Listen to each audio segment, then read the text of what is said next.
Bom dia, pessoal, como estão? Nesse vídeo, eu e meus colegas iremos apresentar para vocês os órgãos dos sentidos e suas funções. Espero que gostem. Mas, o que são órgãos dos sentidos? Os órgãos dos sentidos são um conjunto de órgãos receptores externos de estímulos sensoriais. As suas funções são transformar os estímulos em impulsos nervosos, onde esses percorrem as células nervosas e podem ser interpretadas pelo nosso cérebro. Os sentidos são cinco: visão, responsável por interpretar os estímulos visuais; audição, representar os estímulos sonoros; paladar, os estímulos gustativos; o olfato, que interpreta aromas e cheiros; e o tato, que interpreta por meio do toque os objetos dos quais pegamos. Um dos sentidos é o olfato. Ele que nos dá a capacidade de sentirmos os odores. O seu principal órgão é o nariz. Comparando o olfato entre os outros mamíferos, vemos que o humano tem um olfato pouco desenvolvido. A percepção dos odores ocorre graças a uma região localizada na parte superior das cavidades nasais, chamada de epitélio olfatório. É nele que encontramos células sensoriais especializadas chamadas de quimiorreceptores. O olfato também é muito importante para identificarmos os sabores. Muitos pensam que apenas o paladar age nos sabores, porém, o olfato e o paladar agem juntos para identificar o gosto dos alimentos. Ao ingerirmos os alimentos, eles liberam moléculas olfativas que são detectadas pela mucosa olfativa e nos dão a combinação de sabores e aromas. E os olhos são os órgãos responsáveis pelo sentido da visão. Nos seres humanos, eles são encontrados nas órbitas oculares e são revestidos por uma membrana dotada de finíssimos vasos sanguíneos, chamada de conjuntiva.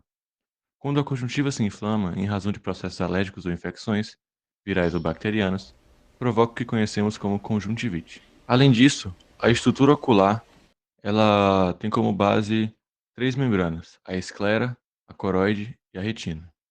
Bom, a esclera é a camada mais externa, mais conhecida como o branco do olho. É a região que mais predomina no nosso olho. É uma muito importante também, porque ela é responsável por manter a forma esférica do olho, além de servir como os pontos de ligações para os músculos que fazem a movimentação dessa região. Na parte anterior do olho, a esclera se apresenta transparente com maior curvatura, formando a córnea, e logo abaixo da córnea encontramos um líquido aquoso, que se chama humor aquoso. A coroide, por outro lado, é uma membrana localizada logo abaixo da esclera, rica em vasos sanguíneos que nutrem e oxigenam as células do olho. Na região anterior da coroide, encontramos a íris, a parte colorida do olho, e bem no centro da íris, a pupila, orifício por onde a luz entra, penetra no globo ocular. A pupila, ela aumenta ou diminui de tamanho de acordo com os estímulos que ela recebe no exterior. Ou seja, se houver muita luz no exterior, a pupila se fecha mais. Se houver pouca luz, a pupila dilata, fazendo com que o olho receba a quantidade correta de luz a depender dos momentos.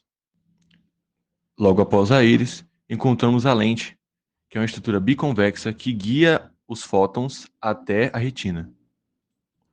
A retina, por outro lado, é a camada mais interna do olho, e nela podemos encontrar dois tipos de células: os bastonetes e os cones. Os bastonetes são as células sensoriais. Elas captam as imagens, mesmo com pouca luminosidade. Os cones, por outro lado, são menos sensíveis à luz e se apresentam 4 vezes menos que os bastonetes no olho. Porém, possuem a capacidade de identificar diferentes comprimentos de onda. São os cones, portanto, que permitem que o ser humano consiga enxergar diversas cores. Na retina, podemos encontrar também outro campo, o ponto cego.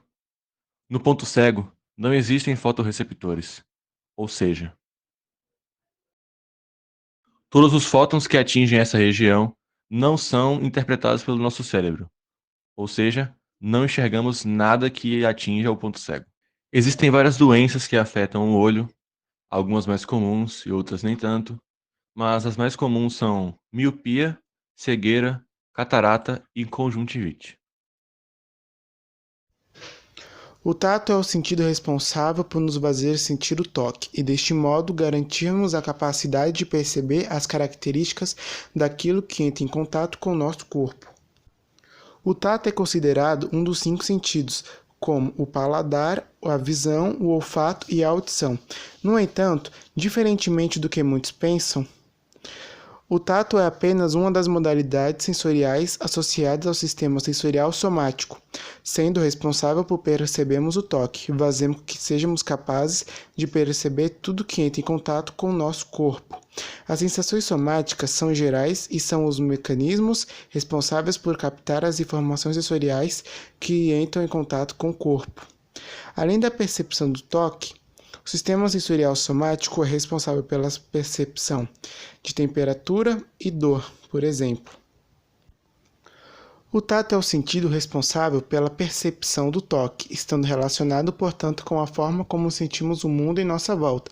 Diferentemente de outros sentidos, ele não ocorre em uma região específica, sendo possível a percepção tátil por todo o nosso corpo. Podemos classificar sensações somáticas em 3 tipos: meganoreceptivas, termorreceptivas e a sensação de dor. A sensação somática meganoreceptivas incluem-se as sensações de tato de posição corporal.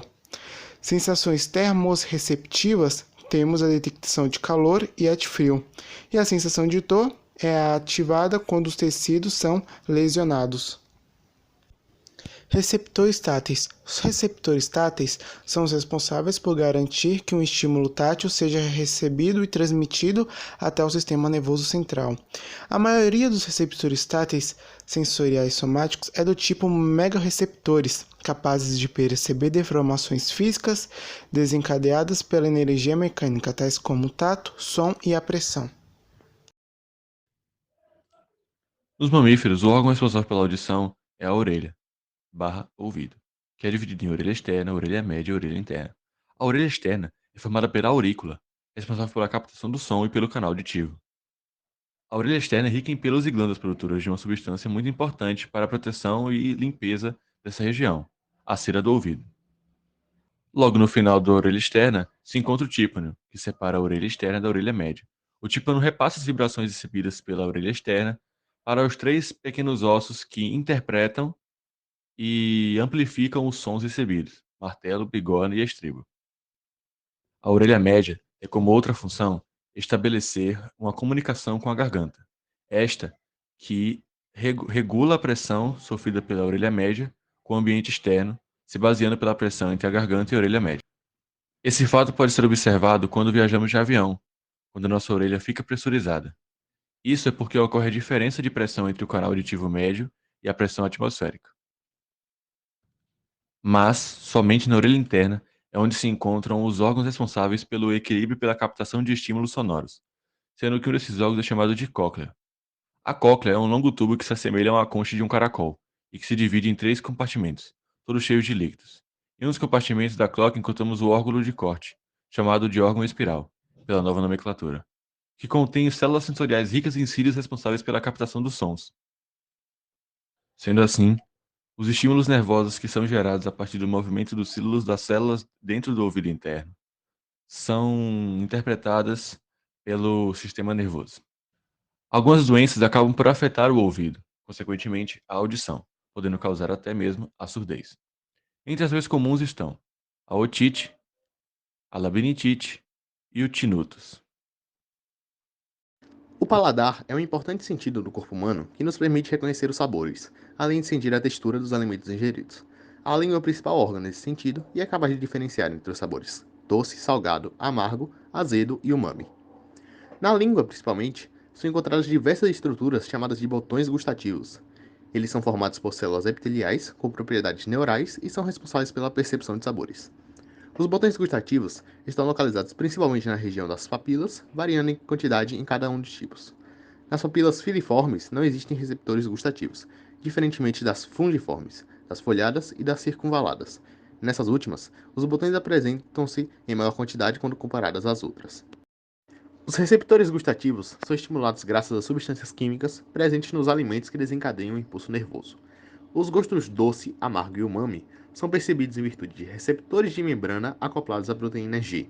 Já o ácido e o salgado, para serem percebidos, dependem de canais iônicos. Percebe-se, portanto, que existem diferentes células especializadas para a percepção de um determinado gosto.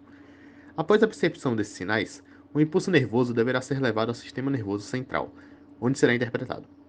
Pesquisas recentes demonstram que cada sabor ativa uma região específica do córtex gustativo, com exceção do azedo, que aparentemente não é interpretado nesse local. Algumas doenças podem prejudicar o paladar, assim como alguns medicamentos, principalmente aqueles usados de forma crônica. A quimioterapia e a radioterapia também estão relacionados com a perda e alterações nesse sentido, porém esses efeitos podem ser revertidos após o tratamento.